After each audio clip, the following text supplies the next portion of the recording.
Hey Trina, nice series. I would love everybody to start adding a little detail in their comments on when we post the pictures. It would help me to be more informed on the comments with a particular camera, for instance. Are you shooting with a DSLR or are you using a phone? And then I could offer specific comments about that might be more useful. So, sort of in general, this is a good series, but I think as I see them large like this, and thank you for posting them large enough. The main comment is that they're not as sharp as they could be. I'm seeing a blooming around some of these highlights, and that it would be typical of somebody shooting with a phone that has a slight amount of grease or oil over the lens because, they get so handled, stuck in your pocket, and you pick them up and your finger swipes over the glass in front of the lens, and that could be causing that because I think otherwise it's sharp. Let's see here. It's not quite as sharp as it could be. And it might be the dirty lens issue.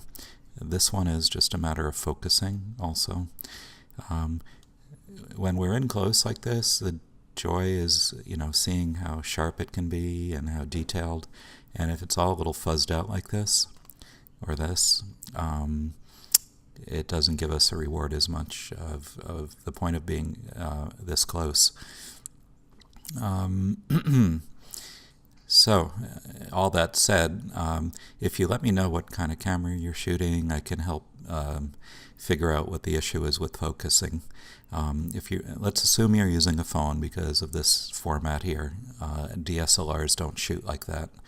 And when you're shooting macro, it's more critical. The focus is more critical. You have to take your time. Tap the screen gently, make sure that the little square shows up right where your focal point is going to be, and then without budging at all, continue shooting. The one other reason that phones are not so great is that the time it takes to tap the screen, focus it, press the screen, and then it actually takes the picture is quite long. I mean, it's really long compared to a DSLR, which is instantaneous. And when we're in close with macro work, what happens is it's sort of like hitting a baseball. Your body is moving in and out ever so slightly, and a movement of 1/8 of an inch could cause it to be out of focus.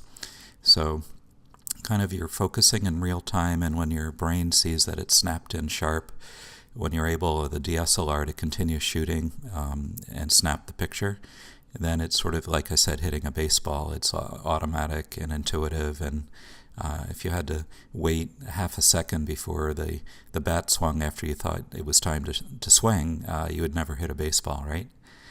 So this one's out of focus too.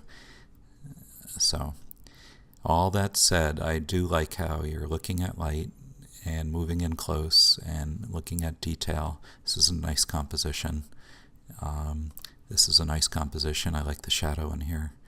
The blowouts on the white here could be handled better too with shooting in RAW, which you can do with a phone these days. This should be sharper. Okay. Good shooting. You could put a few more pictures in, and see you in the next one.